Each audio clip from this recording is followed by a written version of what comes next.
Luto taog, sari-sari guys.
Properly to the president, and the president will see that it is physically possible to sign it.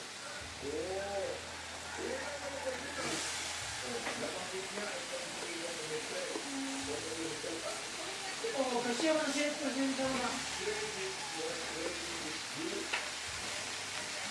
Diba? Ikaw na pinitin ka daw ng Senate President. Taas-taas yung itong parang sa wala. Taas-taas yung president. Dami na to, 1 kilo. Pero maupos naman siya.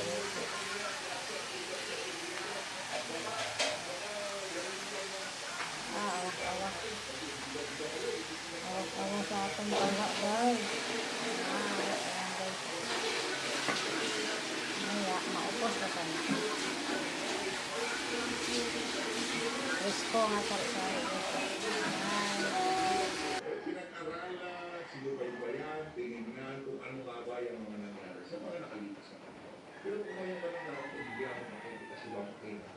Hindi mo pagkakatuwalan. Yung suon ko, lokal kung ano man, ng lahat ng kanilang nasasakupan ng constituents at hindi lamang yung mga bumoto sa kanila, hindi lamang yung mga supporter nila ang dapat nilang pagsilbihan, kung hindi bawat Pilipinong hihingi ng kanilang tulong.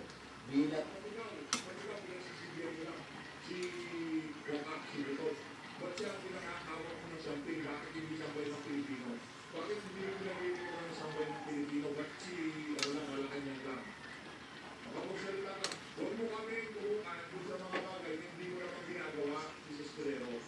O yung bang pagkakulang-kulang naman yung report, yung bang pagpuna, pagtalima, o sa salita, kung ganda sa kamalian na hindi ko na budget na yan, eh hindi ko mag-services sa buong Pilipino yan. Bakit imbis na punan nyo, eh pinagtatakpan mo? Yun ba ang tinatawag ng pag-ibig sa buong Pilipino? Kapalit sa po talaga yung mga kilo nyo na yan, walang nga, wala kang makilala ng kagano'n, hindi bakit nakilaan sa mga tao. Diba, walang sasabihin ko ang mga halal na public officials ng ating bansa.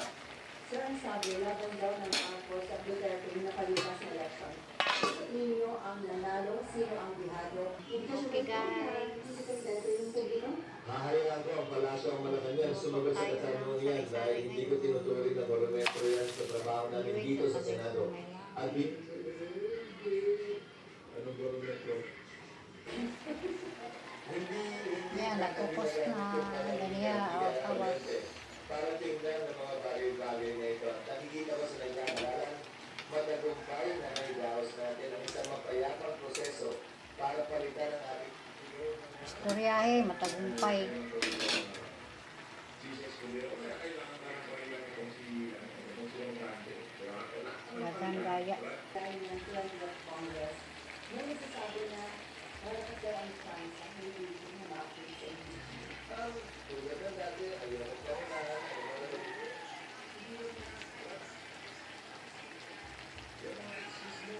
Nagkamali ka, nagkamali yung mga bumoto dyan, at hindi, na,